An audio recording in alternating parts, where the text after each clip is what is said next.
We have already devoted several evenings to the discussion of the various basic septenaries which constitute the archetype or framework of universal procedure. And it is quite fitting that we should consider among these septenaries the great structure of man's religious conviction. Antiquity regarded religion rather differently from the modern world. We recognize the gradual rise of powerful sectarian groups, and these have had a tendency to obscure man's concept of total faith or of complete religion. In each of the septenaries that we have traced, we have made special emphasis on the fact that these septenaries emerge from their own root or from the first major division in each of the classifications. Thus, for example, we pointed out that the development of races takes place within the first race.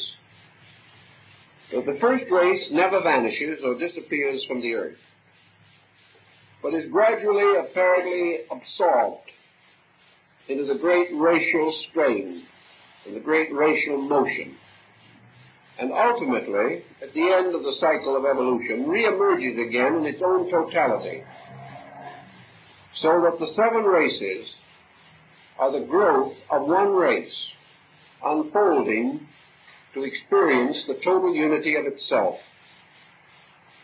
Now, in the same way, religion begins as a total concept.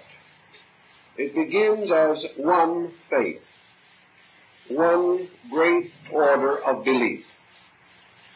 And what we call religions are not separate institutions arising at various times and under various conditions. They're actually the unfoldment of the great religion archetype, which is given to man as part of his own essential nature.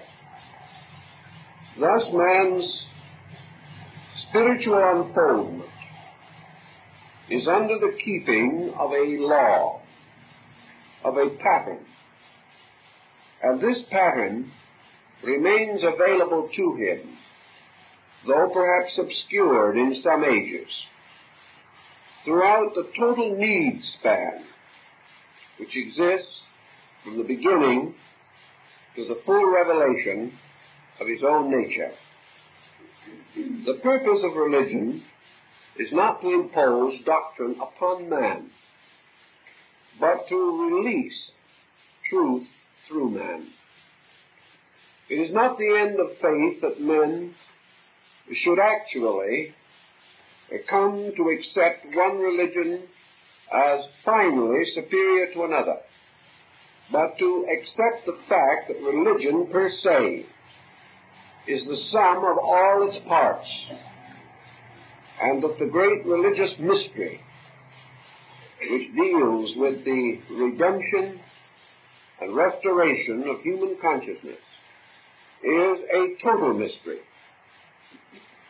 Obviously, this total mystery is not obvious to us because we are not total creatures.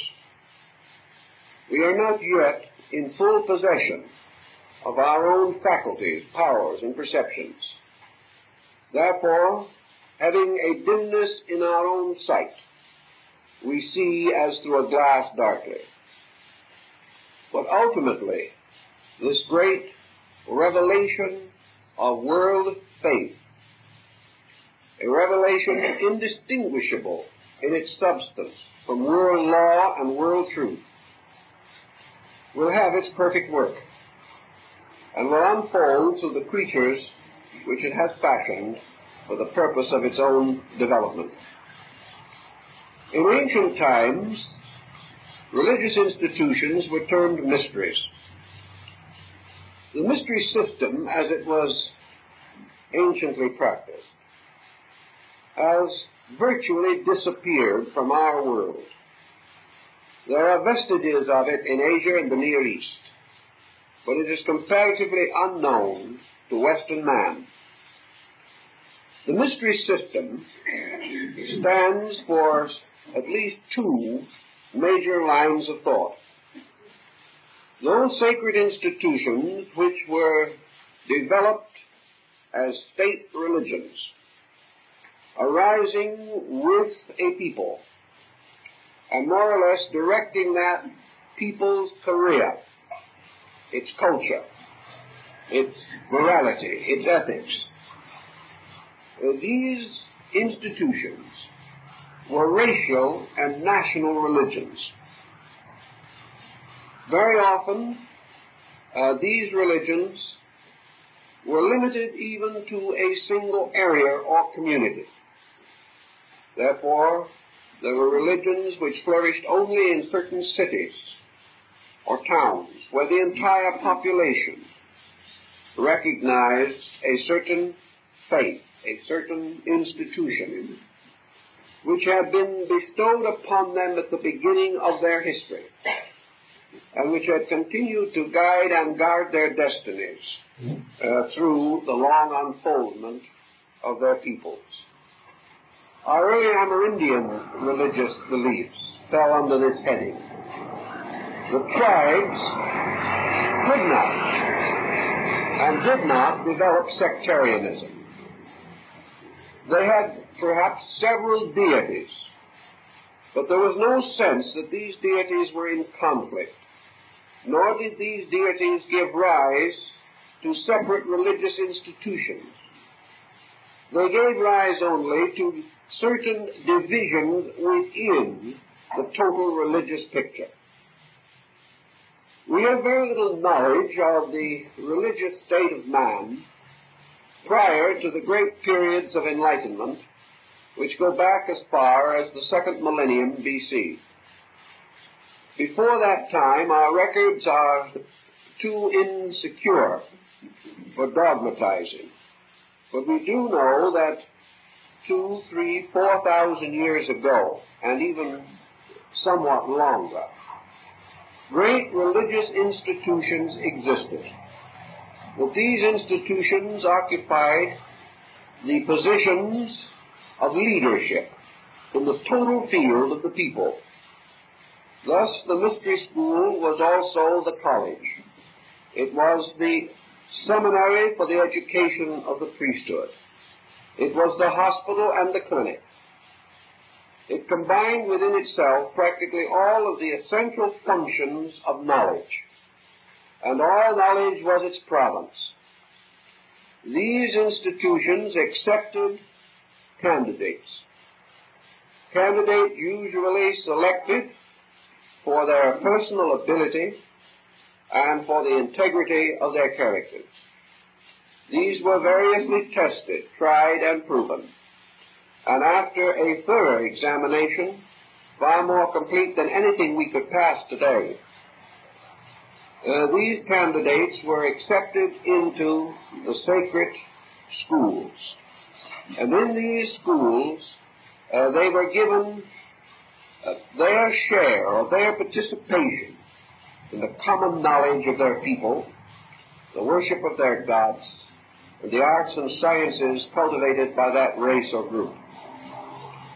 Those who received such instruction and were duly graduated were themselves persons of extraordinary authority in their societies, regarded, venerated, applauded, and held as semi-divine persons. All of these fragments we know. Earlier than this, we have an inkling of the general concept. This concept goes back to the primitive, tribal, and brood family custom of initiating the adolescent into the tribe, or into the social group to which he belonged. Citizenship was not conferred by birth, but by initiation into the tribal rites. As these tribal rites became more complicated and the tribe gave place to the civilization, the culture of the state, these rituals were further amplified until they became a symbolical means of attaining maturity. The individual who passed these mysteries successfully was the true citizen. He was the one empowered to represent his people, to vote in the common meetings and elections of his tribe or people. He must have this knowledge. He must have this internal participation in the deeper values of the group, or else he was not regarded as eligible to sit in the council of mature persons and legislate the future of his group, of his nation or tribe. Now, these physical factors arose apparently instinctively in man. We do not know where they began or how, but we do know that from the beginning they were universally followed. That peoples in no physical contact with each other and of most remote origin held these ideas as common truth. Thus we must assume that these institutions, or at least the instincts which produced them, were part of man's own internal life. They were not imposed upon him, they emerged from him, meeting needs which he himself had come to recognize, and fulfilling instincts which he himself naturally expressed in his conduct. Now, wherever we have such a pattern unfolding, we know this pattern must have its root in some adequate cause. Nothing from nothing comes. And in this world, changes which occur, pressures which are exerted, bear witness to causes or to circumstances equal in intensity with themselves. Thus we have another possible meaning for the term mystery school. It represents an invisible order of religion. It represents the psychic, spiritual, psychological cause of the religious instinct.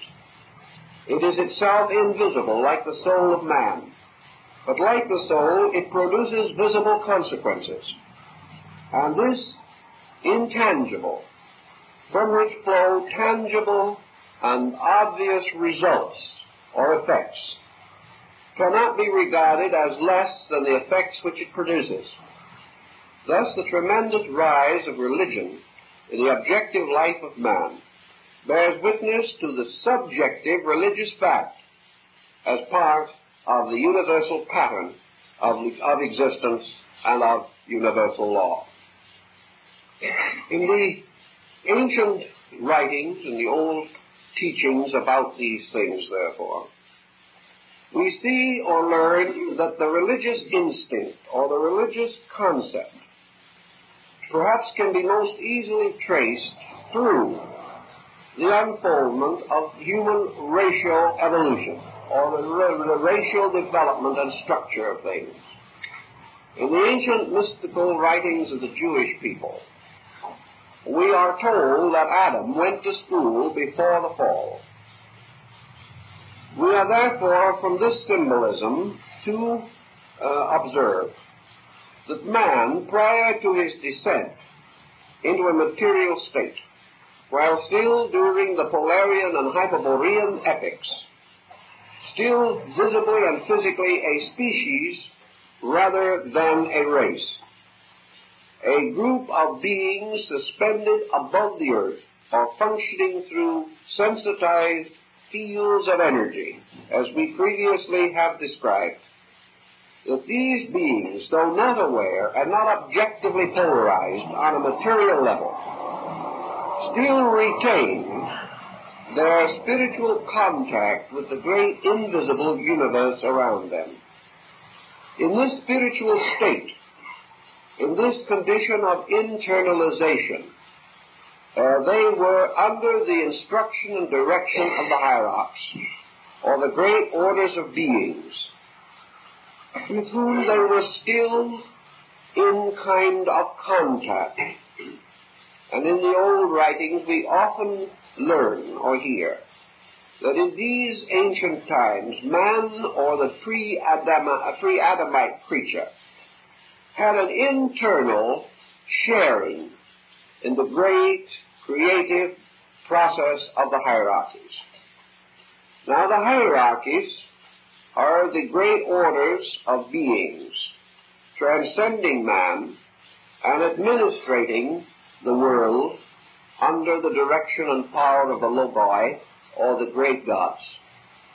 These hierarchies are therefore orders of beings between gods and men, orders whom the Greeks call the heroes, the demigods, or the superhuman beings, the mysterious and wonderful teachers who walk the earth in the dawn of things. These hierarchs probably did not teach in the sense of human souls or beings sitting about and listening to them. The teachment was by way of man's internal contact with the entire order of creation. Thus man could observe the splendor of the spheres and realize that these were not merely globes floating in space or circling the sovereign altar of the sun, but that these were living beings, that these were indeed great angels, planetary or star spirits, and that this whole creation was full of life, full of radiant beings, serving, unfolding the various potencies and potentials which constitute the universe. Man, having this internal vision, could not be ignorant. He therefore could have no unreasonable doubts about providence. In fact, perhaps he could not even be aware of providence. He could not know good or evil. He could only adore that which was, or recognize the sovereignty of things known. And about things known, there is no confusion. There is no question, no inconsistency, and no conflict. It is about things not known or not generally obvious that we have difference of opinion. Thus, in this period, where it is said in the ancient Kabbalistic writings that human beings went to school in the university of the angels, man lived in the presence of causal agencies, revered them, understood them, and accepted them. Therefore, he lived in an experience of participation in a universe of life. He existed in a participation in the total conscious existence of space, as though indeed the heavens opened and the magnificent celestial choirs of Milton were known to him and experienced by him. When through what has been symbolically referred to as the fall of man, the human being descended into a state of obscuration, in which his internal faculties were darkened, and his knowledge of causes no longer gave him the vital facts of his own origin and destiny. He became, so to say, an orphan, a blinded creature, who, as he lost sight of the roots and substances of universal existence, found in their place the unfolding, objective universe of matter. By degrees, his sensitivities to the material environment increased. And as these increased, even the dreams and memories of ancient things were submerged, and he became the victim of his own eyes, of his own sensory perceptions, of his own cognitional faculties. And by slow stages, he oriented himself in a material world and saw around him many things, within him very little. Yet these things which he had known could not cease. His own internal sharing at the beginning of things and in the total inner of himself his sharing of this vast universe of fact, this absolute reality. This did not die, because nothing dies. Things are only obscured or seem to retire into the deep recesses and fastnesses of unconscious storehouses. But out of these roots, even primitive man had certain kinds of recollections that were only available to him in dreams, in visions, and in his mystical trances and contemplations. He discovered, however, that if he became very quiet, if he became completely detached from the objective interests and concerns that were increasing around him and within him, he still could feel the strange impress of the great seal of universal reality. This is the seal that Bailey calls the signatorum rerum, the great signature of things, the great impression, the archetypal reality was still somewhere within himself. But it only came out to him in symbols, and in fragmentary visions, and in dreams, and in distorted pictures. But still this pressure was there. And it was this pressure which gradually forced man to create, to objectify with himself the symbolism of his internal conviction. Thus man, objectively, materially, began to build the structure of his faith. He built it from his own impulses, his own instincts, and his own needs. And there is no question in the world that Ingersoll was in part right when he said that an honest God is the noblest work of man. That man actually created his own gods. He created his own angels and devils. He created the numerous and various sectarianisms which have arisen in his world. But this is only part of the story. Just as primitive mankind first projected from itself the strange, distorted bodies which it was later to occupy, and only when these bodies, rising from the primary eos, or slime of progenital matter, when these bodies reached a certain degree of growth, they were ensouled. And it is the same with the strange mystery of religion. When the symbols and the primitive rites and the crude worships of man gradually refined, gradually took upon themselves an integration of moral and ethical significance, these bodies became ensouled by the great descending order of hierarchs. Thus, in each case, a religion is born. It is born when a belief is ensouled, just as man is born when a body is ensouled. Thus, as man was building upward his dream, a dream which might not have been very different from the Tower of Babel, at the same time, from the invisible world, the great archetypal pattern was also flowing into manifestation.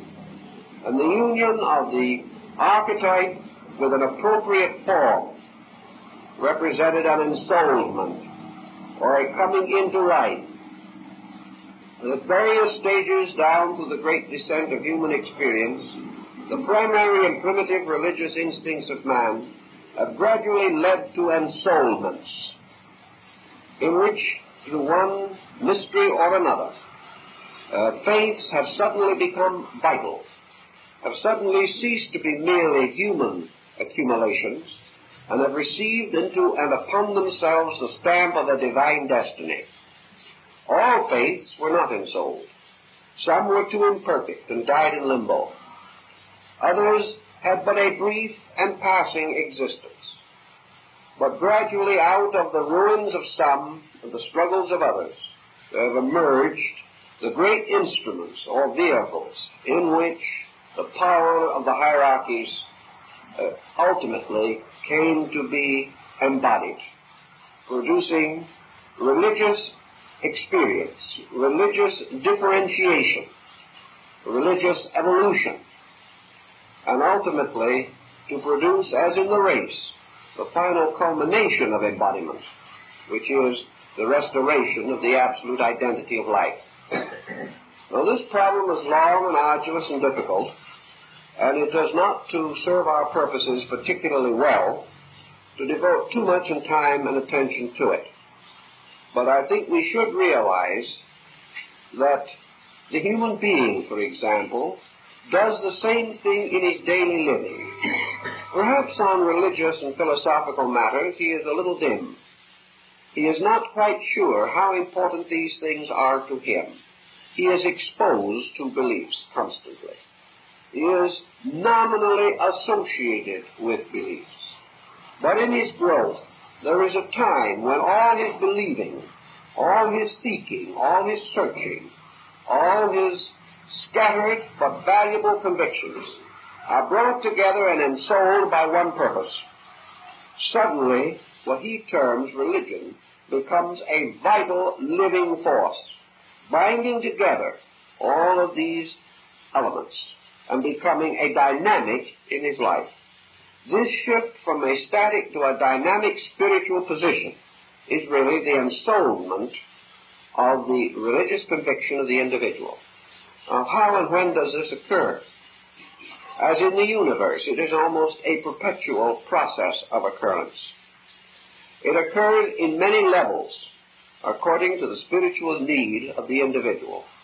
But on every level, there is the seeking and the finding, and there is finally orientation as the result of conviction becoming dynamic, taking a central place in the life and assuming leadership. Thus, wherever conviction becomes the leader, wherever faith achieves its victory over doubt, wherever the individual moves into some position in which spiritual values become leaders, become dynamics in his character and in his conduct, then he may be said to have brought a union between religion as a universal mystery and religious symbolism as a series of personal experiences. Obviously, as man evolves and produces more adequate instruments, these ensoulments become more vital, more universal, more profound, more lasting, more secure, and certainly more comforting and inspiring.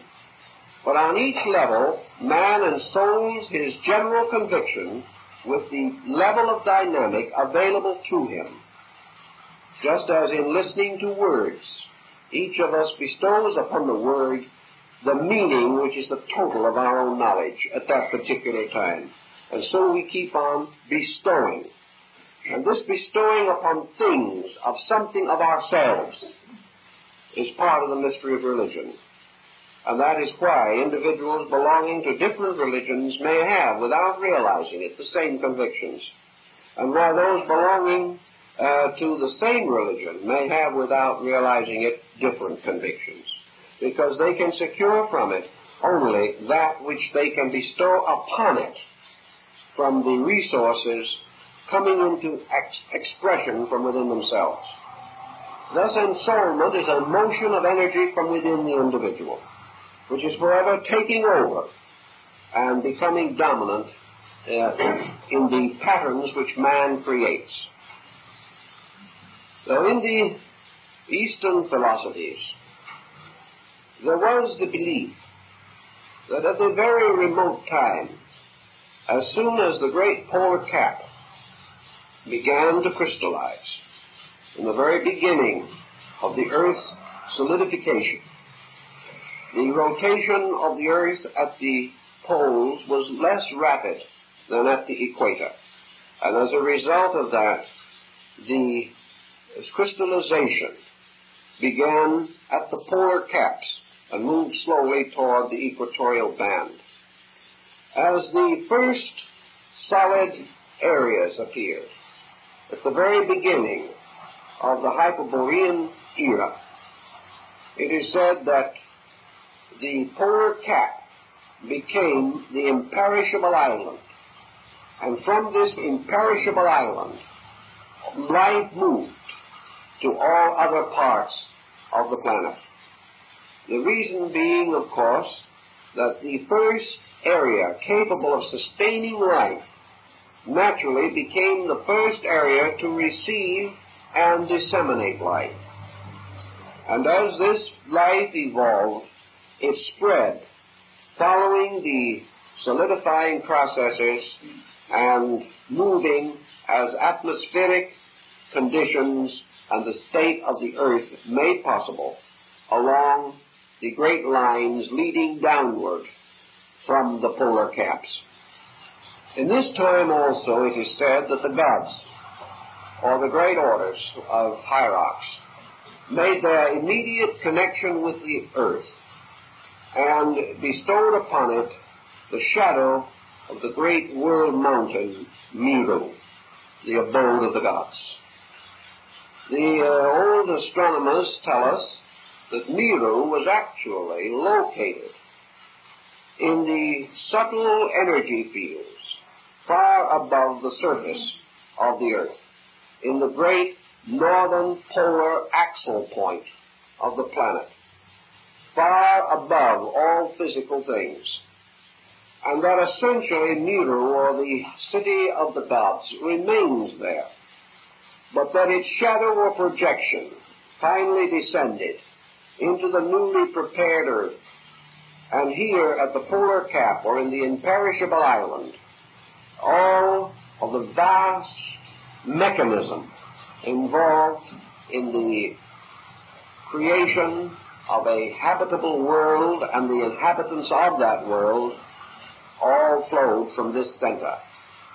Thus life began here, nations began here, continents began, and this one imperishable island also became the root and seat of man's spiritual empire. For it was here, according to the ancients, that the city of the gods was built, and here that the divine government took over. Now this divine government was not an autocracy as we know it. It was simply the great administrative structure of universal law. We think of religion today as something different from universal administration, but actually there is no essential difference. For it is the duty of the leader, whether spiritual or from the standpoint of intellectual or philosophical conduct. It is the duty of the leader to bring the law. The great teacher is the law revealer. And as man does not realize that this is a re-revelation, he thinks of the great leader as the law giver. The leader does not give the law. He is the channel or instrument for its restatement in some sphere of life or experience. In this great order of things, therefore, the Trans-Himalayan School, located on the ancient site of the polar cap, which because of many motions of the earth is no longer located directly beneath the physical pole of the planet. This tremendous center of energy, this center for the releasing of the spiritual laws by which the lives of all things are governed, this center was set up as the primary religious focus of mankind. All religion known to man comes from there. All religion is an unfoldment or a revelation of the realities that are associated with this great center. Now, the difference between perhaps a religion and a science lies principally in the way in which knowledge creates an impact upon the life of the person. The scientist knows the law. The philosopher understands the law. The religionist experiences the law. Therefore, religion must be grounded in the internal experience of realities. This internal experience means that the channel must be through the person, coming from his own internal and experienced and known by himself before it can flow from him into environmental manifestation or existence. Religion is therefore a living impact. It is not a contemplative approach. It is a participation in a certain valid spiritual experience. Thus, religion has always taught, primarily as one of its great premises, this immediate experience of God, experience of the value and power of things.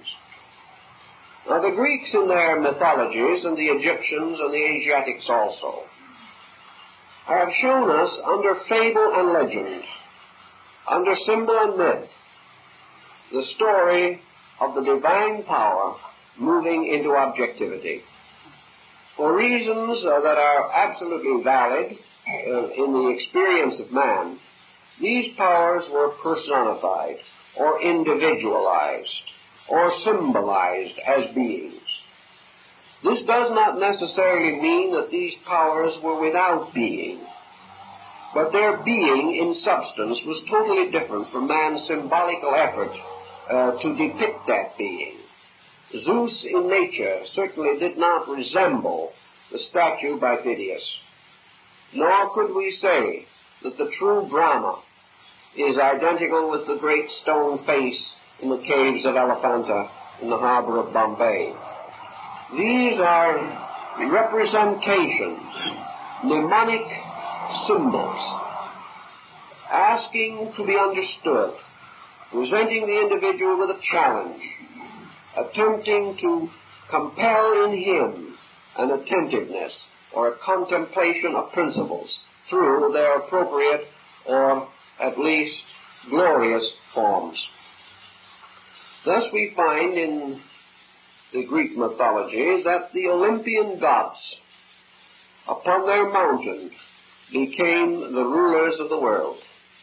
These 12 gods, again the 12 aces of Scandinavia, and in various parts of the world, similar figures, the world mountain, the New Jerusalem upon a mountain, the wonderful emblems and figures of the great mountain, and our natural religious inclination as indicated in the Bible, where we are reminded that we lift up our eyes unto the hills from whence cometh our help. This raising of the consciousness toward the high place has some strange symbolic significance out of recollection or part remembrance, the symbolism of the great hierarchy, the great order of beings dwelling upon the mystical mountain in the center of the world, the crest and summit of which rises above the clouds and is invisible to mortals. This is the Olympian hill. This is the great triple Helicon of Parnassus, where Apollo and his muses dwelt together. So in the ancient times, we are told that the gods, representing the divine powers, incarnate in their most natural and available forms, precipitated themselves out of their own states and became the guardians, leaders, and guides of humanity. And at that time also, the ancient records tell us that beings from other planets, elders, the patriarchs of other worlds, the lunar and solar deities, and many others, came and mingled with mankind and established within man, within human society, the great patriarchal orders, which were later to become the shepherd guardians of infant humanity. These ancient orders being the orders of the psychopomps, or the herders of souls, the shepherd kings of ancient religious writings. This school of the adepts must follow, therefore, the general laws governing all such mysteries in nature. Religion as fact consists of first a magnificent total fact, which becomes manifested as a septenary. And as the great blazing septenary of spiritual truth radiated gradually into manifestation, we see there truth or reality broken up into 7 parts, which were known as the 7 sacred arts, the 7 sacred branches of learning. Now the truth of philosophy broke into the 7 great branches of philosophy, which are still recognized. The truths of science broke into the 7 sciences. The truths of architecture broke into the 7 orders. The truths of sound broke into the mysterious scale with its octaves and its tones and its half-tones. All these things were lawfully done, because on every level and in every pattern, the same great principles were asserting themselves. Thus, religion is given to man as 7 rays, or 7 powers of light. These 7 powers being aimed at and being equal to the task which man's spiritual need reveals. Thus we have in the concept of religion 7 cardinal virtues, or the 7 good things. And these are the remedies for the 7 deadly sins, which are the 7 things which are not good. It would follow also that religions would break into manifestation as great patterns in connection with and harmoniously with races. And it is also certain that with each root race, a root religious principle is introduced, because at the beginning of each great cycle of evolution, it is necessary, as the Hindu tells us, for the deity Vishnu to take upon himself the embodiment and to descend into the ocean of time to rescue the Veda. That is, to restore the law which had been stolen away by ignorance, crystallization, and death. Thus, in each era, in each great epoch, it is necessary for the law to be restored. And in this restoration, the great school moves into manifestation in an orderly and proper manner. And this manifestation we outwardly regard as the coming of a great teacher, but inwardly it is the coming of a reality through man, first through archetypal human beings, through advanced individuals, and later disseminated from and by them, becoming the common property of a collective group.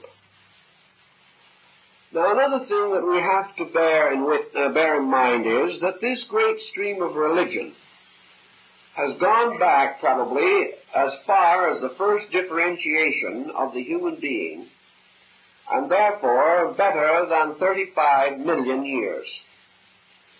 And that our own great Aryan faith goes back not less than 1 million years, and that the great Atlantean religious pattern goes back from 4 to 5 million years. Now, we cannot know or conceive of a religion that is that old. In the study of comparative religion, if you take it up seriously, you will discover, however, that records, though not of this age, have been formulated by which we have attempted to distinguish the primary streams of religious descent. For example, one of the great streams is serpent worship. Now, serpent worship has gone through innumerable vicissitudes, but serpent worship in some form, the faith of the Ophites, goes back to a very, very remote time. Another is fire worship, the worship of primordial fire. Another is worship of generation, the worship of the reproductive process in nature. These great roots go far back, and they perhaps come nearer to telling us how these religious concepts descend. Because today, underneath the surface of our religion, these great primaries continue to exist. But we have so overshadowed them with symbolism and with a larger intellectual approach that we no longer recognize that these great basic symbols still lie at the roots of our believing. But the point that we want to particularly make is this. We say there are dead religions, that the religion of Egypt is dead, that is, the religion of classical Egypt, that the religion of Greece is dead, that many great faiths of long ago have vanished away. With these faiths have ceased the gods of Babylon and Chaldea. With these faiths have also vanished the deities of the Near East that were worshipped prior to the coming of the Muslim faith. Everywhere it seems as though old religions have died. Yet actually, no religion has died. Because every religion, having borne its fruit, this fruit ripened and the seed was perfected, and from the seed grew new faiths. But there is an unbroken descent of religion from the earliest experience that we know. And all the religions that we have today are the amplifications of those that are gone. Religions are not separate things, they are growths, they are evolutions, continually proceeding in nature.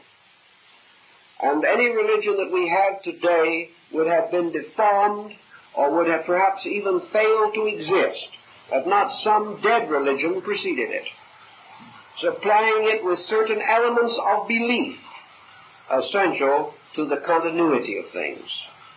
I remember discussing some of these points with the Patriarch Athenagoras of the Greek Orthodox Church. He is the ecumenical patriarch, the head of the entire Eastern Church. And he pointed out the tremendous amount of religious symbols that we had derived directly from Egypt. How the great College of the Cardinals comes from the 72 scarlet-robed priests of the mysteries of Isis and Osiris. How the crozier, how the mitre, how the vestments, and how the rites, rituals, and sacraments all trace back to the great sacerdotal institutions of Egypt. Therefore, we are perpetuating today these things that we think are dead. For death means merely, in a term of psychological thought, a submerging.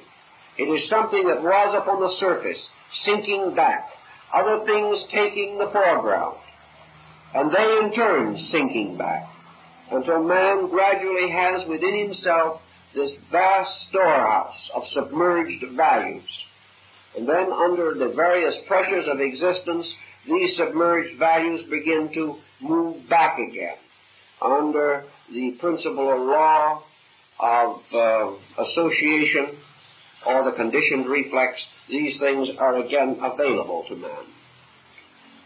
Thus, religions do not die. They simply live on in other faiths. And this is true, of course, particularly of the great Atlantean and Aryan schools, which are still strongly represented among us. We mentioned in connection with the last evening's discussion the 7 laws of nature, that 5 laws are revealed to us and 2 are concealed. Therefore, that for 2 of the great laws of nature, we have symbolic substitutes, because these laws have not yet been perfected within our own natures. To a degree, this follows also in our religious pattern, because today we have many religions, but we have 5 great religious systems. These religious systems have descended to us to become living forces in our modern world. And these represent the spiritual availability which maintains and sustains the greater part of the civilized world. The lesser religions and beliefs are nearly always branches. They are further divisions within these groups themselves, or divisions caused by the commixture of 2 or more groups, usually in what you might term border culture zones, where peoples have been exposed to 2 or more religions with relatively equal influence. These culture zones may therefore produce compounding faiths, or religions built up of more than one element. But we have 5 that are very powerful and that constitute the greater part of our religious life. One of these is Hinduism, another Buddhism, Third, the religions and philosophies of China. The fourth, Muslimism. And the fifth, Judeo-Christianity. These constitute the great religious structures of our world. And in some mysterious way, they seem to fulfill the old pattern. For into these, to make them possible, has flowed a tremendous amount of ancient tradition. They are the living witnesses to all that has gone before. Now, some religions are a little ashamed of their own inheritance. They seem to feel that their importance lies upon their isolation, that they must try to kill out or conceal the fact that they have a common spiritual indebtedness. To my mind, this has always been a mistake, because it seems it's a deliberate effort at isolation. And in so doing, the individual, by separating himself voluntarily from the great pattern, closes his eyes and his consciousness to the wholeness of things, and must therefore be penalized by having a fragmentary spiritual existence. This arises from all vestiges of intolerance, and from all comparison, and from this great problem so expressed by the story of the Pharisees, in which the individual says, I am holier than thou. Actually, all of these faiths are to a measure mutually interdependent, that they have tremendous interspiritual integrities. They have all communicated and transmitted vastly vital messages, and they continue to lead and to guard the peoples of the world. This leaves us two divisions which have not yet been clarified. And I think that this clarification lies very largely in the growth or unfoldment of the future state of man. Every great religion in the world has in some degree or in some way anticipated a future dispensation yet to come, a way of life not yet perfect, which is to be fulfilled by some kind either of an avatar or of an embodiment of a superior being, or by means of an achievement by man himself, which becomes equivalent to his awakening or his salvation through the increased spiritual availability of truth to himself. Thus the sixth and seventh religions have not yet been fashioned because man himself has not yet perfected them. There is a feeling that many have, and perhaps it is not an unwise feeling, that future religious differentiation within this great racial cycle is in some way dependent upon the rise of the newest instrument that we have in knowledge, namely science. That although today perhaps religion and science are little better than incompatible in practice, that religion in the future is most likely to arise from the scientific level. Something is happening and will continue to happen. The toga or the torch, which must be passed on, is gradually going to be moved into the keeping of a new dimension of consciousness arising from scientific penetration of the unknown. Today we have no very clear vestige of what this is going to be, except perhaps that we know that if man seeks long enough and far enough in any direction, he is going to find only one thing, and that is the mystery of reality. If he continues doggedly in his pursuit of the unknown, he must ultimately attain that which may be known. And whichever way he turns, however he may seek, he will always come in the end to the final thing, and that is the realization of universal consciousness. There is nothing else that can solve any problem. So it's quite possible that in the centuries that lie ahead, what we call science will gradually be metamorphosed into a great religious revelation. And that when this occurs, in the fullness of time, the struggle between faith and knowledge will no longer continue. The seventh division of the religious life of a people, the seventh religion, must then naturally arise from that which precedes it. And in this case, as always, the seventh must be the fulfillment of the first, where that which is in the beginning shall be in the end. The first shall be last, says the Scripture, and this particularly relates to the mystery of spiritual understanding. The religion which began, which died by being submerged into the mystery of creeds, is the great unity which must ultimately emerge. So as unity leads first to diversity, and then diversity ultimately leads back to unity, so the seventh religion of a cycle is the gradual restatement of the total picture. In the beginning there is one, and in the end there is an all that becomes one. So those who are laboring toward this great religious inter-understanding are definitely laboring toward the future. They are what the medieval mystics called the sons of towardness.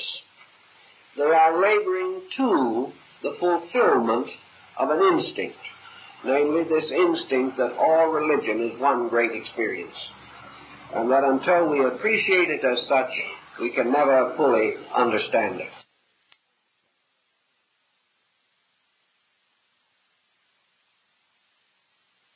And where a beautiful idea has fallen upon evil times and has been used at the expense and to the expense of a great many sincere persons, yet there are facts relating to these things which must or should be known, and therefore we can only remind the individual, the truth seeker, of the importance of his own integrity in the estimation of these values. In other words, the moment we come into the problem of the mystery schools and the descent of the great initiate tradition, we face people with an unknown, something that cannot be immediately checked, something that must be accepted or rejected upon authority of some kind, and which is outside of the probable experience of the individual believing it. Therefore, we rather advise the Socratic approach to this problem, namely that we are not always impelled irresistibly to experiment with everything we hear about. It should be possible for us to appreciate certain concepts without attempting to force situations in our own lives. We should consider these things as forms of knowledge, and not as something upon which we are going to build some private psychosis that may become dangerous and confusing to us. But this we do know, and it is now one of those secrets that has long been exposed and therefore can never be put back again into the listing or classification of secrecy. And having once become available to man, there is only one thing he can do with it. He must learn how to handle it. The tradition of the great schools cannot be taken away from us. We know it. Therefore, as we can no longer be ignorant of it, we must begin to prepare to handle this form of knowledge, handling it discreetly, honorably, thoughtfully, wisely, and not become confused or not develop delusions of grandeur over these types of thinking. Thus we have this point.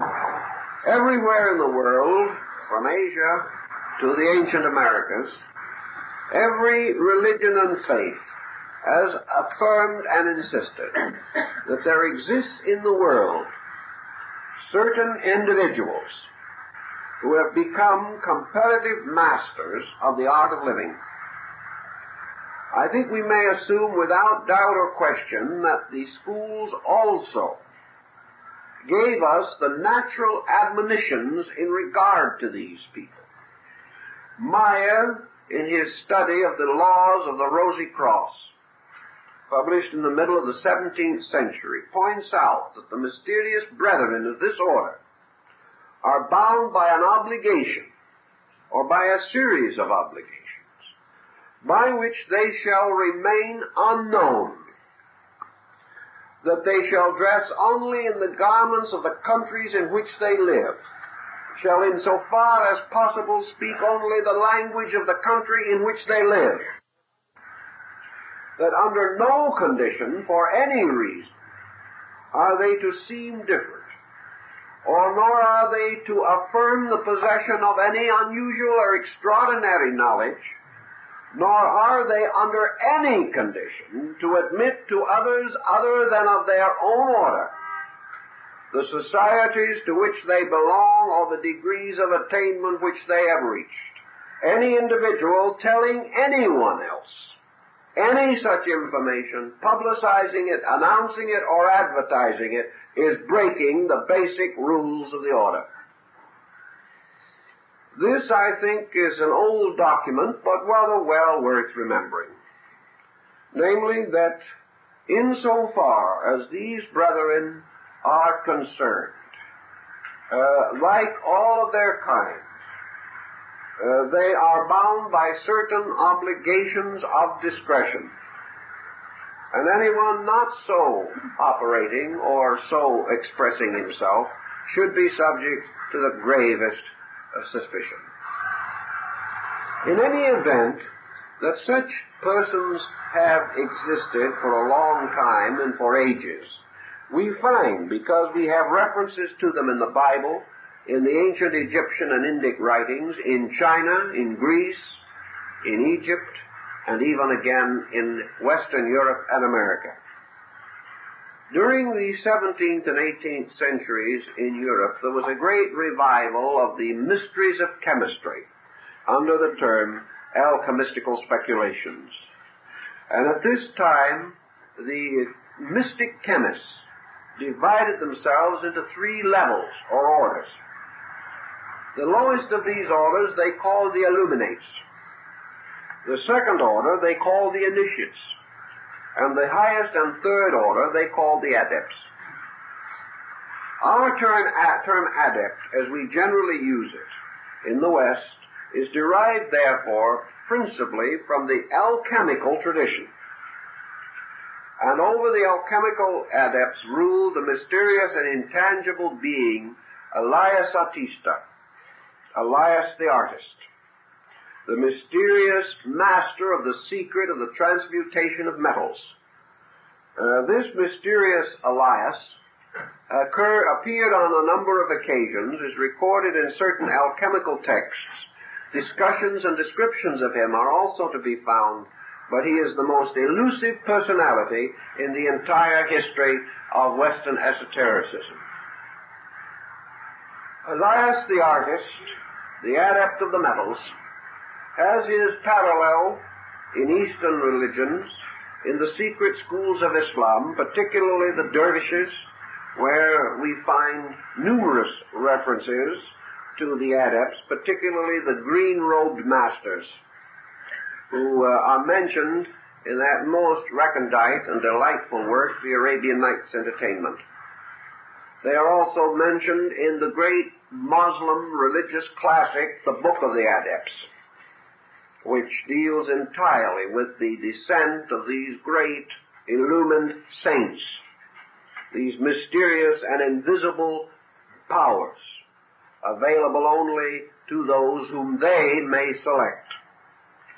We find similar discussions and similar symbolisms throughout India, with its strange and elusive doctrine of Mahatmas and Rishis.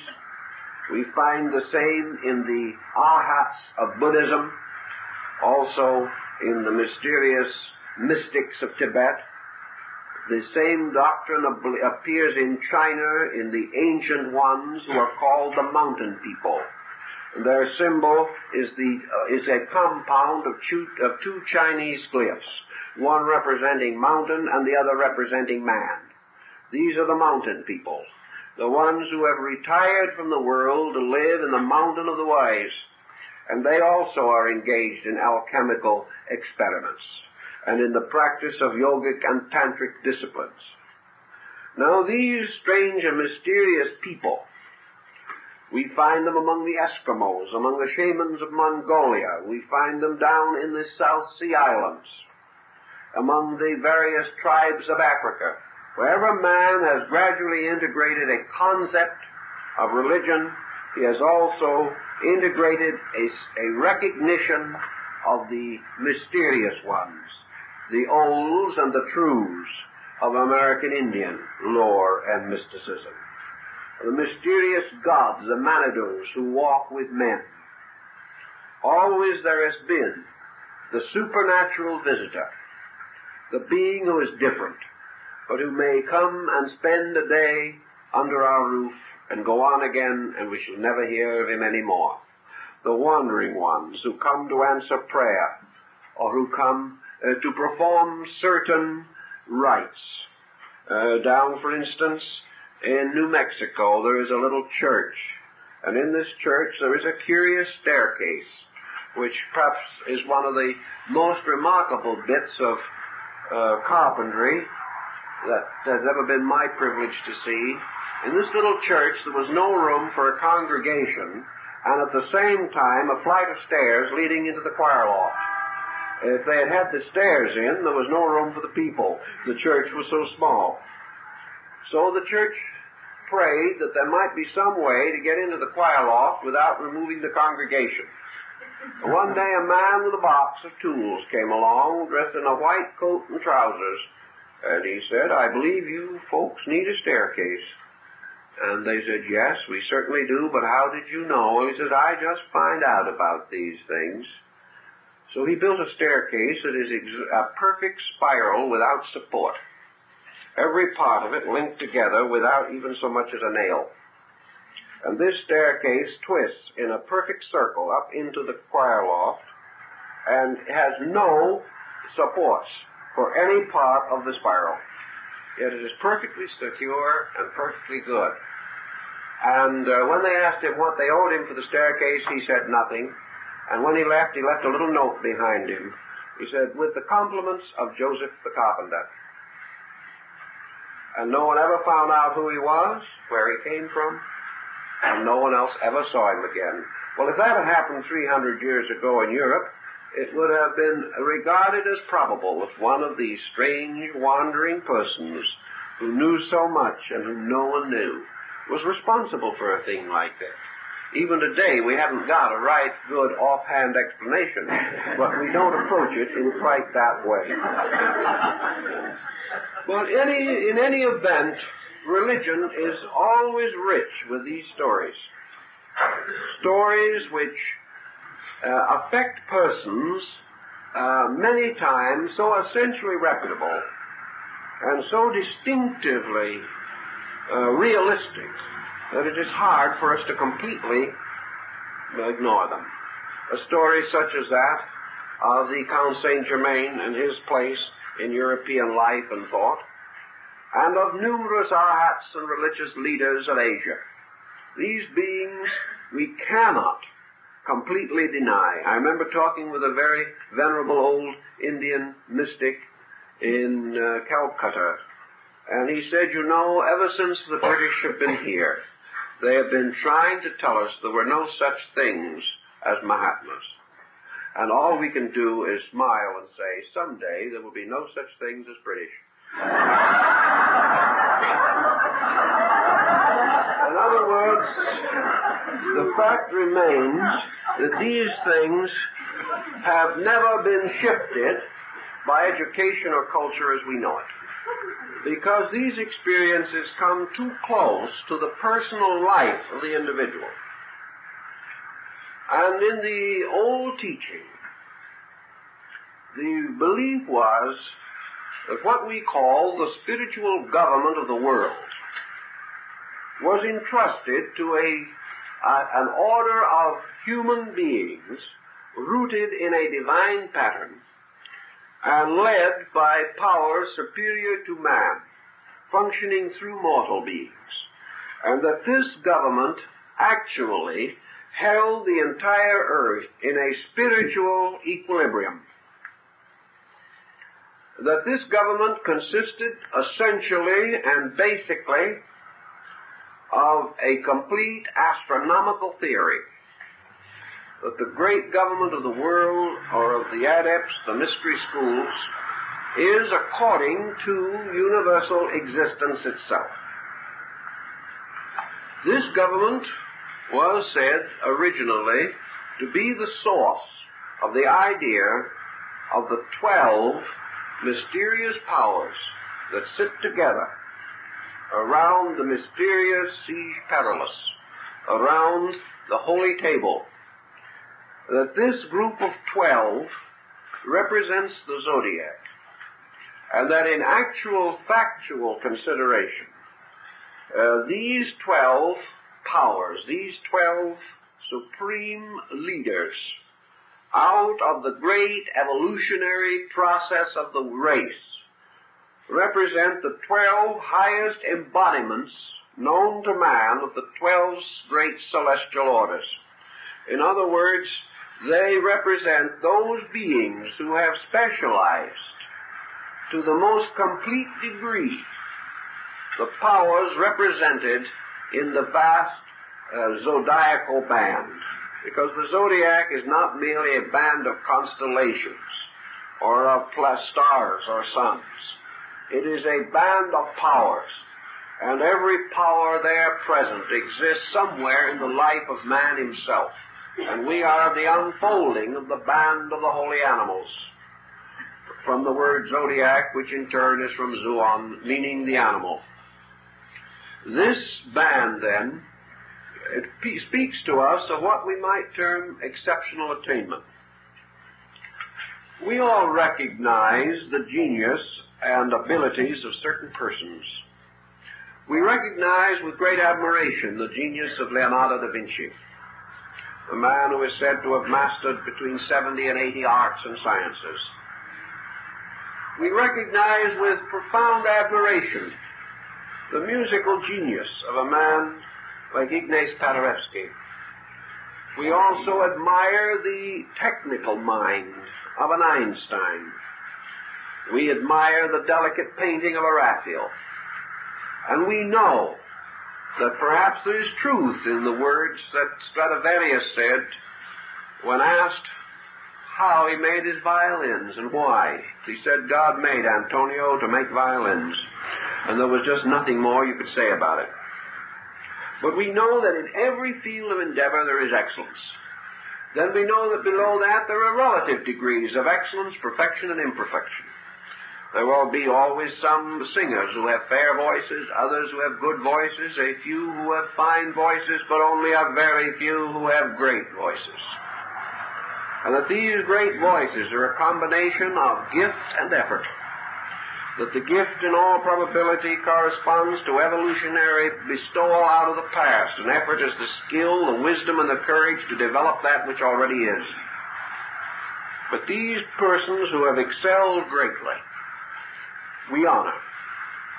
And we honor them in every field in which that excellence is visible to us.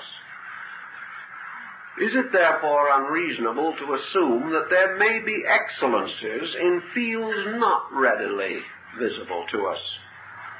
After all, the greatest art in all the world is the art of perfecting the internal resources and potentials of the self. The greatest of all sciences is the science of the service of mankind. That is, a service based upon total enlightenment. As there are persons in many degrees of understanding, there must be some who are of understanding beyond our own. Just as there must be people who can write on a typewriter faster than we can, or who can paint a better picture than we can.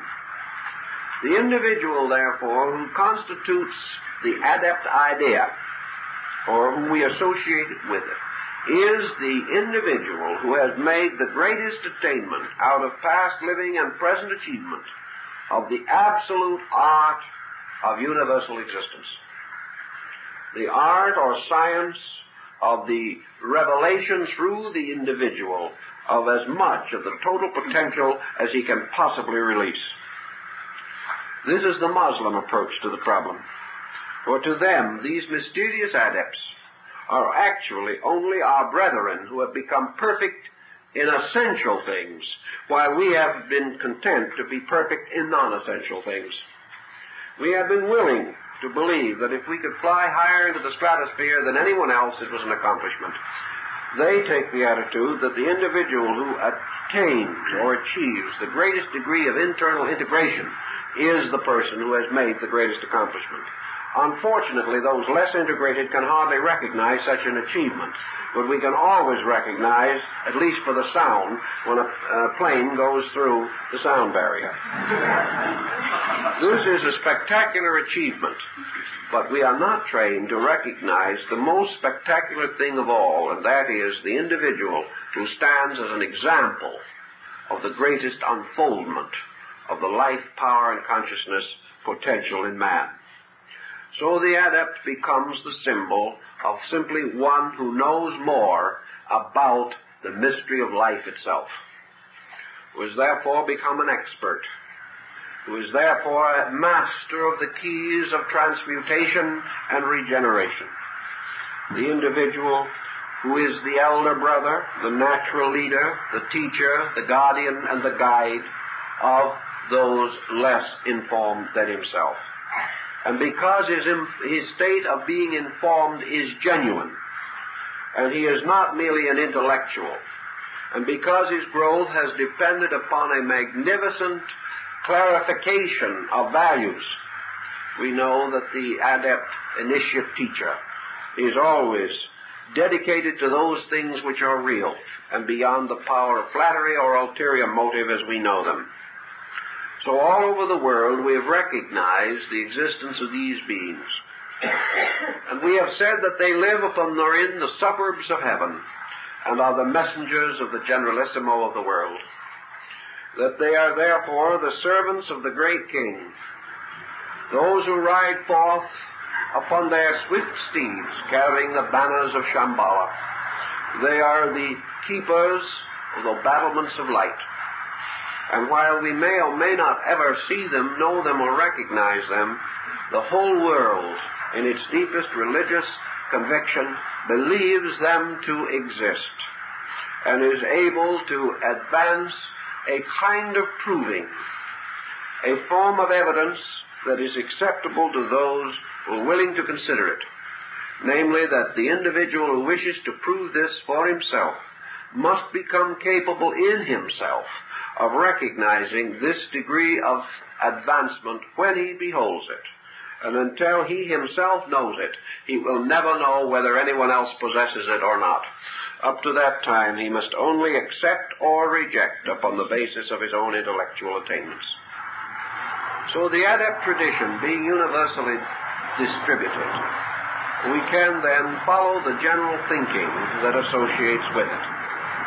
In the great school, according to the old teaching, the 12 who form the great hierarchy, or the 12 orders that are the human equivalent of the 12 hierarchies of heaven, recognized in the ancient classical and Kabbalistic mysteries, that these surround the mysterious throne of power, the mysterious siege perilous that is ever vacant, the symbol of the sede vacanti, the chair that is empty, the throne that no one can occupy. And this throne is the symbol of the great power of the Logos, or the divine being itself, which if present remains unseen and can be known only by the benediction which it bestows.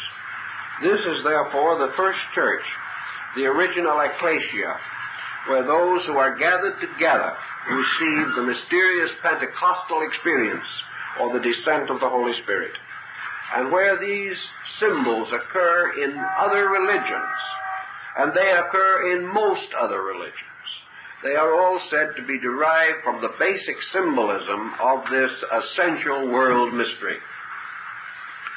In this great system, it is announced or told that in the remoteness of time, 5 brethren of this great order went forth into the world to produce certain distinct and useful effects in those days when the world was in the forming. That these 5 are corresponding to the first 5 signs of the zodiac, and that these 5, having completed the mystery or the ministry for which they were intended, retire from the world and never leave this great siege perilous. They are the 5 guardians of the throne. They remain forever in the holy house of the mysteries. This allows the 7 remaining to have a kind of manifestation of their own. And these other 7, representing the other 7 signs of the zodiac, form the mysterious jewel of 7 stars, referred to in ancient Egyptian mysteries, and the secret mystery of the little bear, or the symbol of the rishis of India. The 7 who become the star ones, the great light ones, the blazing, the shining, from which our word rishi would come.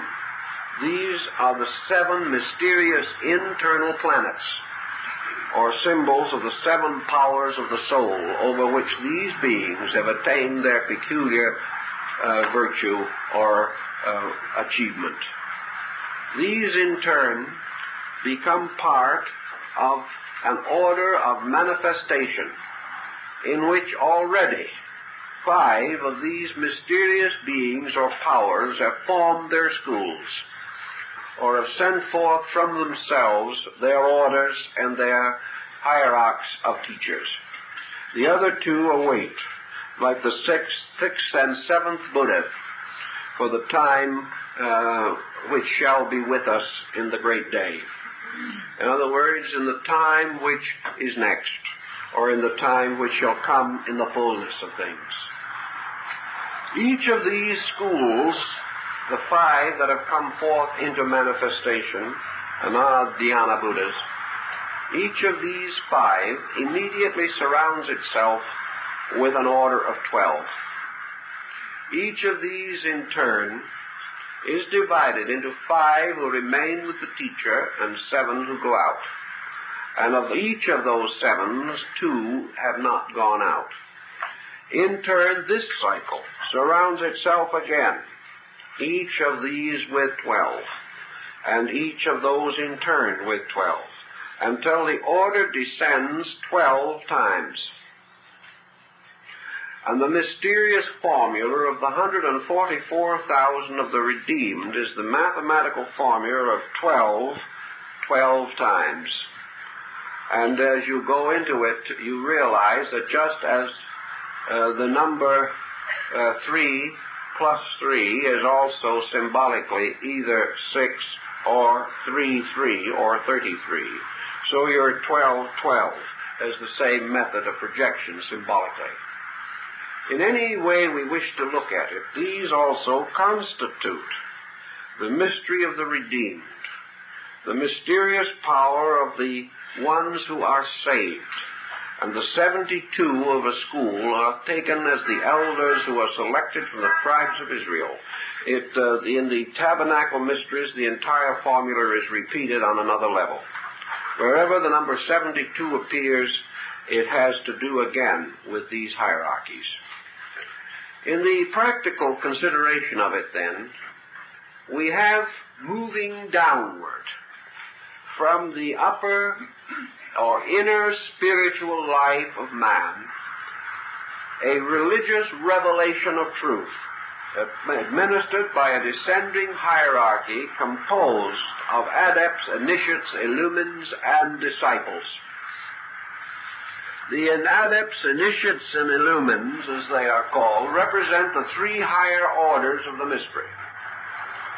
And below them are the 9 levels composed of disciples. which ascend through 9 levels, representing the 9 months of generation and corresponding with the 9 degrees of the Eleusinian mysteries. By these 9 mysteries, man recapitulates the mystery of his own generation. Man is a perfect 12, or the circle of the zodiac, which he achieves by 9 months in the womb and 3 degrees in the mysteries. And when this has been completed, he is then perfect, upright, and true. So in the ancient rituals, we have several divisions. One division by 7, another division by 9, another division by 3, and a division by 5. We have 3, 5, 7, 9. All of these numbers relating to the esoteric schools and their structures in a certain order.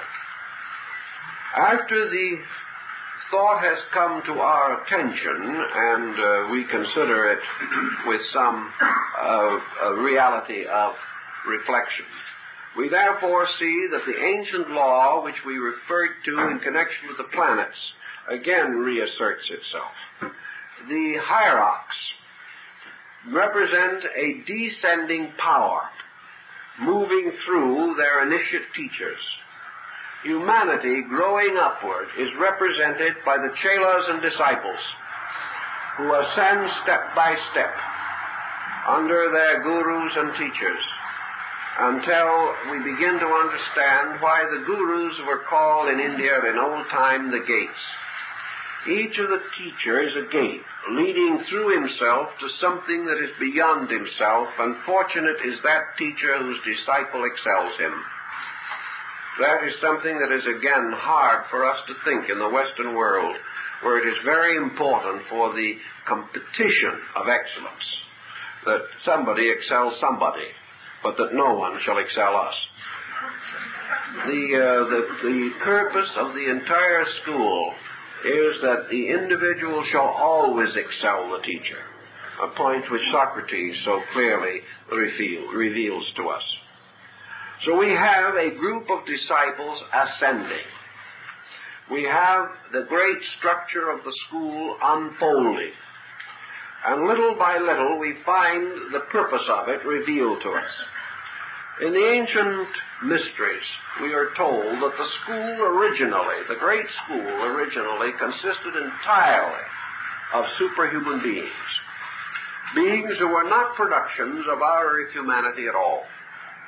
That they represented ambassadors or ministers extraordinary from other spheres, other levels, other planes, drawn here to form the great guardianship over humanity during the primordial period, and that these powers therefore exercised a kind of autocratic rulership. From them has descended the legends of the jealous gods, the gods who punished terribly those who broke their laws in any way, and demanded total obedience and allegiance from their peoples. Because in these days the struggle for survival was very different from what it is now.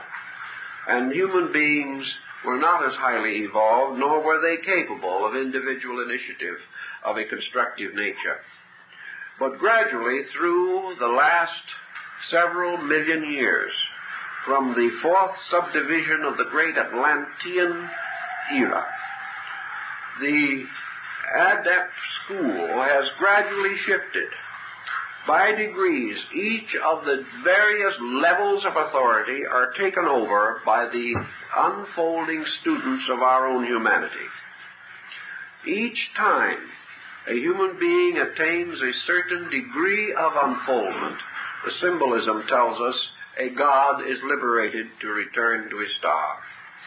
Each time man becomes self-controlling, self-administering, the universe retires a little bit into the subjective and lets him take over, for the reason that in the end man must become totally self-governing, and the invisible government of the world that has functioned through the adept tradition must gradually become visible. be taken over by humanity itself and become the ultimate, perfect, working formula for man's administration of his own world. Thus, the great kingdoms, empires, principalities, and powers of the earth are subjectively or symbolically always in some ratio to the great world government. They may be deformed, they may be exploited, they may be perverted, but the principles beneath them are identical with the principle of the great world government.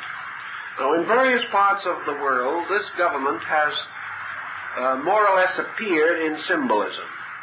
But perhaps in no place has it appeared so obviously or with such available pattern as it has in the Great Order of the Garter in England. The chapel of St. George of the Garter tells us, perhaps more clearly than any other human institution, the entire concept. Obviously, it has departed from its original footings, but much of the symbolism remains. The chapel of St. George of the Garter is the chapel of the kings at Windsor. It is here that in the ancient time the knights of the Garter met, and even under comparatively recent time. And in the height of its authority, every throne of the great church or chapel of the Garter was occupied by either the actual head of a government or some very highly influential person in that government. And in the chapel of St. George, for instance, are the thrones of the Garter kings. And on these thrones are the names and tablets of those who have occupied them. And over each throne is the banner representing this government. And perhaps it would be a little surprising to realize that one throne was occupied by the Emperor of Japan, another by the Emperor of China at the time they had an emperor, and alongside of that the throne of the Emperor of Germany. All of the royal powers of Europe seated together in the chapel of the Garter, and with them many of the great powers of Asia. Here was a symbolic statement. Now, at a certain time in their rituals, the knights with their squires and pages, because your squire becomes your initiate, your page becomes your illuminant. Each initiate with his two attendants, his squire and his page, taken from the orders of chivalry, which were also, like the great paladins of Charlemagne, a restatement of the great cycle. At a certain time the knights drew their swords, each one with the cruciform handle, and they formed by the interlacing of their blades a great star of light in the center of the chapel. And their blades formed a star of many points with an open center. And this was the symbol of the siege perilous, or the moment, or the great symbol of the coming of the star of light, or the presence of the adept king, who was never visible, but was regarded as being in the midst of them at all times. So here was a kind of government of the world. It was symbolical, certainly, particularly after the loss of the Black Book, which was said to have been the book, the mystery of kings, originally given to the world by Hermes Trismegistus. All this symbolism, however, like the symbolism of the meeting of the knights in Parzival in the great Castle of the Grail. The Castle of the Grail is the symbol of the Great White Lodge. Each of these groups are the same essential symbolism. They tell us of two things. First, of a divine government moving out constantly.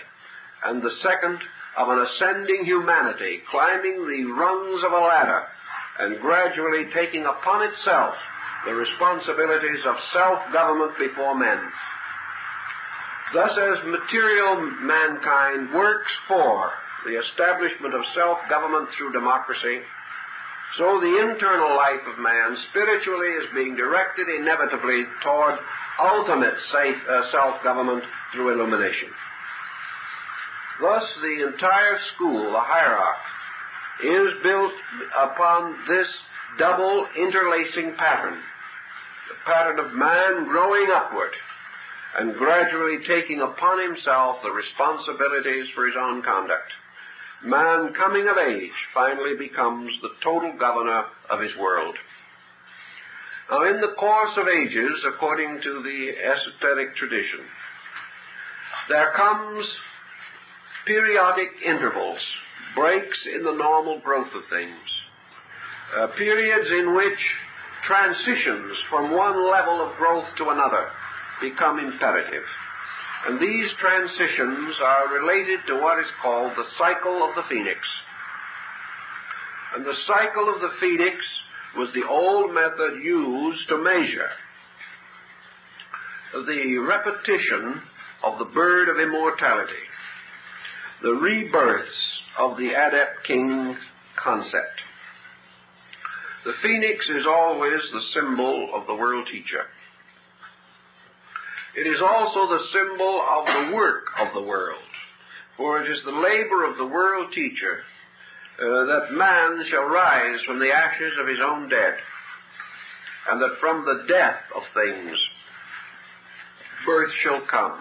For the phoenix is one bird alone in the world without a mate.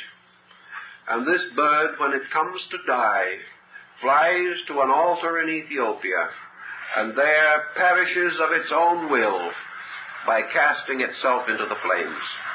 And at the time of this occurrence, the body of the dead bird breaks open, and from its charred ruins the phoenix is reborn.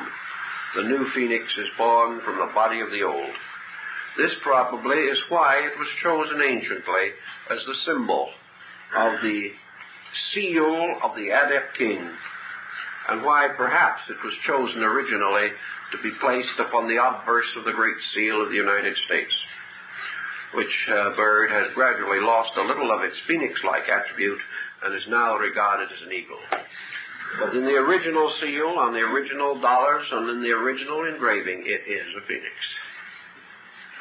This phoenix of immortality is said to live 600 years.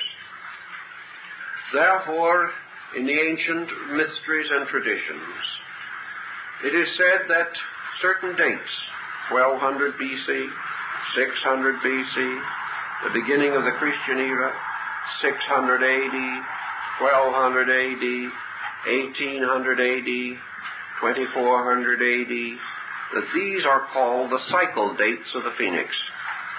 And it is assumed that wherever these dates arise, either visibly to man or invisibly in the hierarchy, the great steps of the rebirth of the wisdom religion must take place. And we know, for example, that the cycle of the phoenix is quite traceable, at least through 3 of the cycles, although we are not aware of the workings of all of them. The 6th century BC was one of the great centuries in the history of the world. For in that century, Pythagoras, Buddha, Confucius, and Lao Tzu and Zoroaster, Spitama, were all alive at the same time. We know that 600 years later was the beginning of the Christian era. 600 years after that, the rise of Islamism. These changes took place. We go on a little further, we begin to see the possibilities that we may have to shift our perspective to other parts of the world to find the cycle of the phoenix. But 1200 BC corresponds very closely with the great reformation of religion in Egypt and the rise of Judaism. And 1200 AD corresponds very closely with the great political changes rising from the rise of the Mongols in Asia and the forces that ultimately brought about the discovery of the Western Hemisphere. All of these different situations are supposedly related to the phoenix cycle. Now, in Asia, the cycle of the adepts is not as deeply concealed as it is in the West. And particularly in Tibet, Bhutan, and in those areas, Nepal, it comes very close to the surface of the public mind. And for that reason, we have legends and myths in greater number relating to this problem than perhaps anywhere else. The Tibetans expect, and still do expect, although they're under some adversity at the moment. I think their proprietors are under greater adversity, however. There's nothing more difficult to get along with than an unwilling ally. But the Tibetans are convinced that before the end of the present century, that the banners of Shambhala will be unfurled, and that another messenger on the white horse will ride upon the winds. They believe this firmly. Now, the cycles by which they measure do not imply that this will be a great avatar, but they imply that it will be a representative of the hierarchy. They also believe that the hierarchy will continue to operate through its selected schools of disciples and will press forward outwardly into some manifestation, not as an order, but as a series of conditions set up in society for the attainment of certain ends. The mystery schools affirm that their servants were not always known even to the servant himself, that the school operated in three ways upon society. First, by sending a messenger.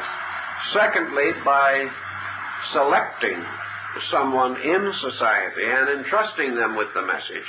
And third, simply using, without conscious knowledge, a selected person in a critical situation and bringing the knowledge through to him by an instinctive or intuitive pressure which he himself did not know.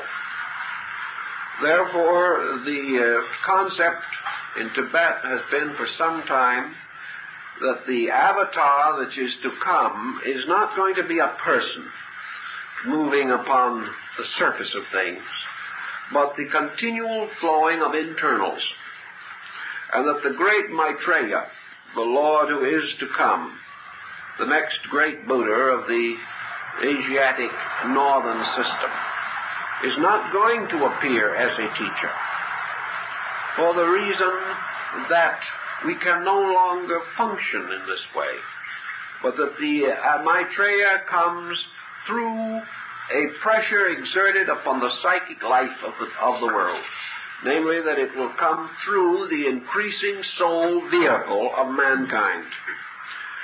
Through evolution, through growth, and through dedication, humanity is growing and is developing. We don't realize this sometimes when we look around us and it looks pretty dismal.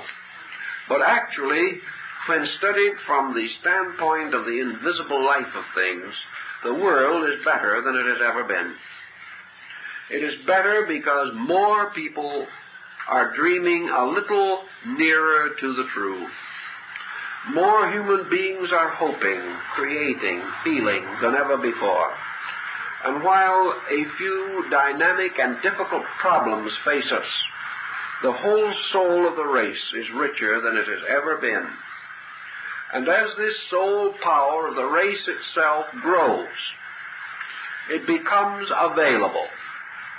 It becomes the living Merkaba, or the chariot of the Archangel Michael. It becomes a wheel truly filled with eyes upon which rides the King of the world. Therefore, actually, this psychic field, which is available to all men, and which sustains the psychic life of the world, constitutes an ever more available field for the dissemination of psychic patterns. And according to the Eastern belief, the next great teacher simply bursts through mankind.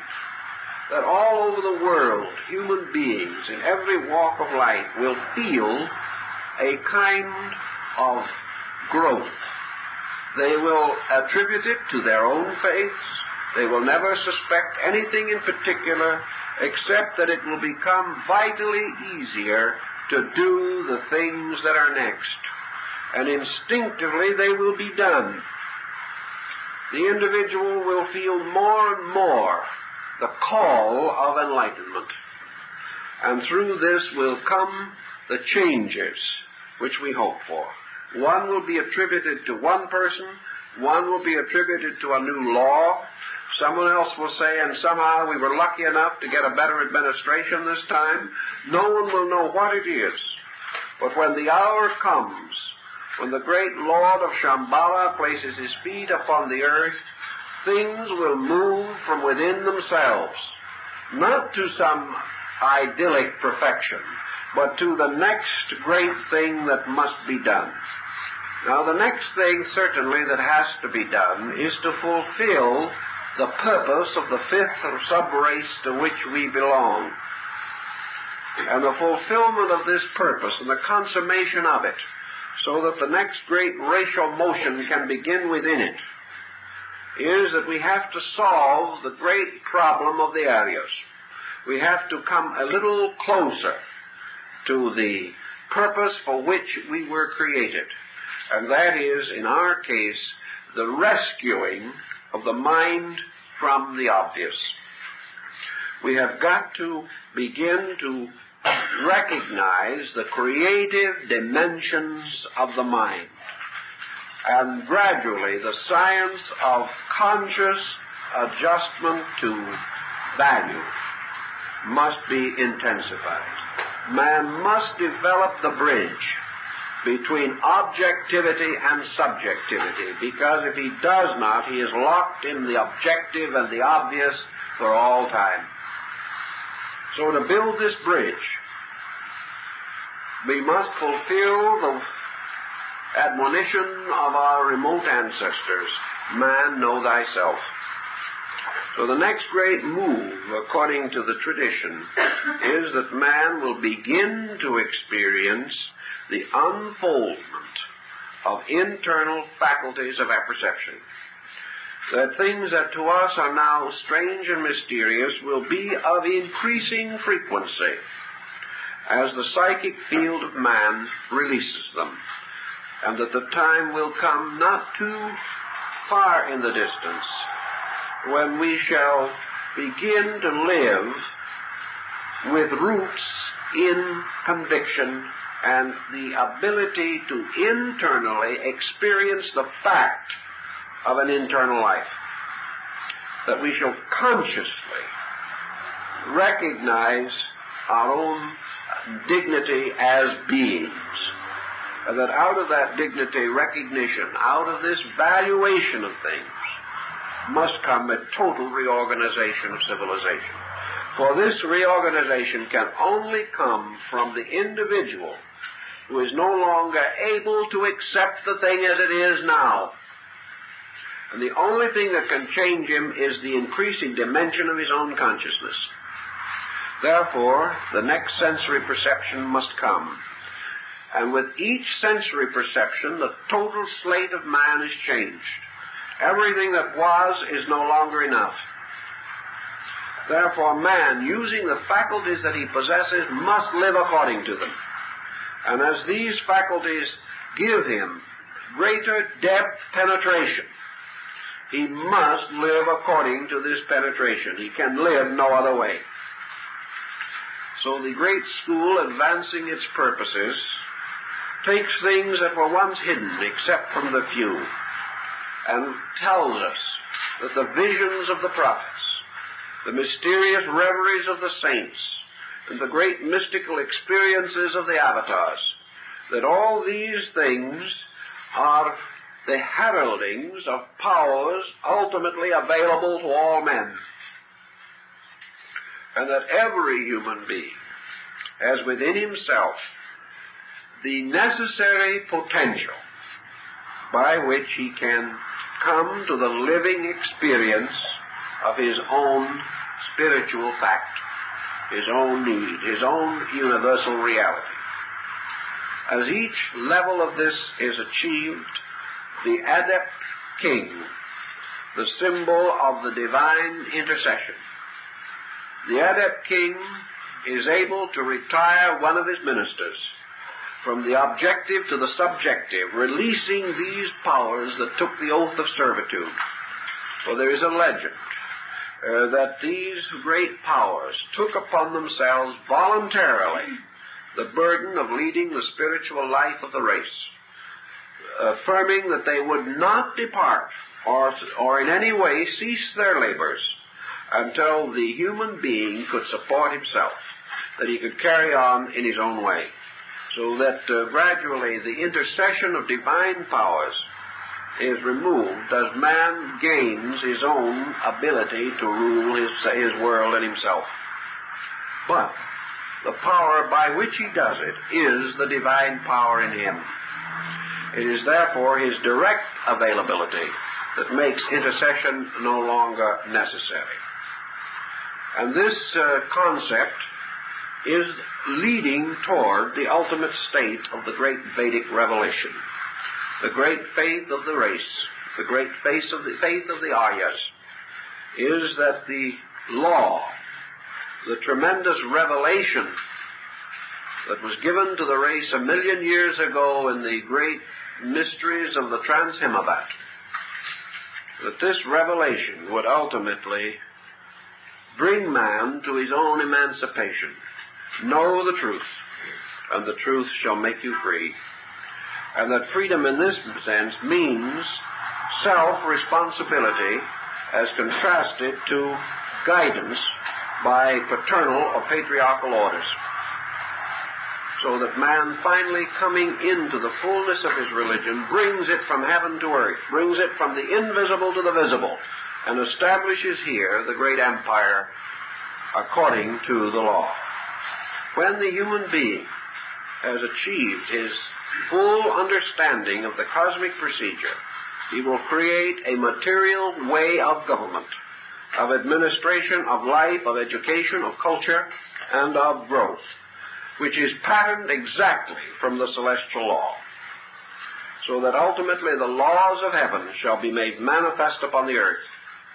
And when man understands the internal universe, he will run the external universe according to its rules. And in so doing, he will create the empire that shall endure. He will create the way of life that cannot die, because it is a manifestation of an eternal life itself. As he corrects these various errors, he will perfect his own systems, until finally he will have available to him the direct stream of his own religion. He will bring it to maturity, and in its maturity it will become the great leader of his life. When that has been accomplished, the invisible temple will be visible in the world. The religions will become the servants of religion itself, and all the faiths of men will recognize their servitude to the eternal faith itself. And in this time we will have reconciliation, not because men are tolerant, but because truth itself is one. And when this is internally experienced, patience is no longer necessary in confusion. So ultimately, in the seventh division, the one law must be brought together. Science, religion, philosophy must be reunited, and religion must find that its 7 rays, or its 7 parts, are merely the prismatic appearances of its one light. Man, having experienced these things, will understand the great mystery of faith as an experience within himself. He will then discover that whether he knew it or not, that each human being belongs to one of the 7 colors, that he is part of these colors of good and evil, that each human soul, in the beginning of its great pilgrimage, came forth from one of the 7 rays, and that therefore he returns home along his ray, and that therefore he has a specialized existence, but that this existence, though specialized, is compatible with all other existence, and that any 7 persons uniting, one belonging to each ray, forms the perfect jewel, and that these rays are not combative or competitive, but represent the 7 powers of God, in turn the projections of the 7 laws of nature, in turn the mastery of the 7 arts and sciences, and still further extension, the consciousness of the seven mysteries of religion. Thus, the human being, finding his own road and his own path, finds that it leads to the total unity. But each individual will ultimately return to his home, to his place in universal consciousness along the rays from which he came forth in the beginning. These rays are the guardian angels of religious philosophy. And having returned home, he finds again that he is united with all things. So along the seven paths he returns to the great house. And there he is joined by the five who never come forth. And together they celebrate the mysterious cosmic Eucharist, the symbol of the participation in the total life of the world. All these mysteries belong essentially to the secret school tradition. Fragments have come out in all religions, but the total concept awaits its perfect fulfillment in the spiritual experience of man himself. Well, I guess our time is up, so that's the best we can do for this time. And we hope to see you next week.